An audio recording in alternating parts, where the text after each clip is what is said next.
U Boru je svečano obeležen završetak izgradnje nove topionice i fabrike sumporne kiseline, a premijer Aleksandar Vučić je poručio da je u Borskom basenu napravljeno, kako je rekao, naše malo čudo. Ovo je veliki dan za Bor i čitavu Srbiju, istakao je premijer Srbije Aleksandar Vučić, puštajući u rad najsavremeniju topionicu i najveću investiciju na Balkanu u Boru. I dodao da je vlada Srbije još jednom pokazala da može da reindustrializuje zemlju i da je ulaganjem od 30 miliona evra investirala na pravi način.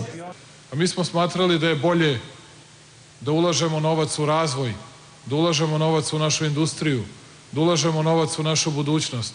Jer ako ovde 1000 ljudi bude imalo posao, ako ljudi budu videli da će njihova deca da imaju posao, ako im vazduh ne bude zagađen pa će moći da odgajaju i čuvaju svoju decu u Boru i okolini, onda Bor ima svoju budućnost, onda rudnici ovde imaju svoju budućnost, topionica ima svoju budućnost, ali i Srbija ima svoju budućnost.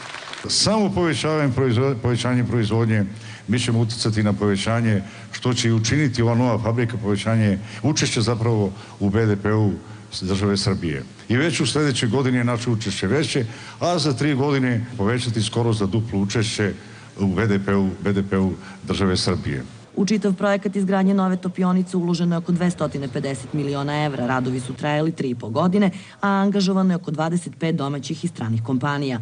Topionica RTB-a Bor je najsavremenija na čitavom Balkanu. 8000 tona čelika, 200 km kablova, 30 km cevi, 15.000 kubnih metara betona. Ako je samo to, pa pogledajte kakvo smo čudo uspeli da napravimo.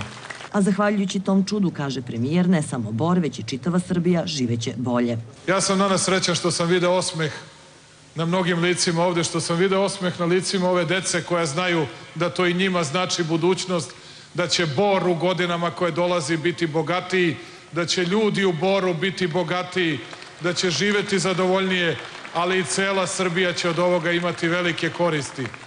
Osim ekonomskog boljitka, izgradnja nove topionice rešit će istogodišnji problem zagađenja vazduha u ovom gradu.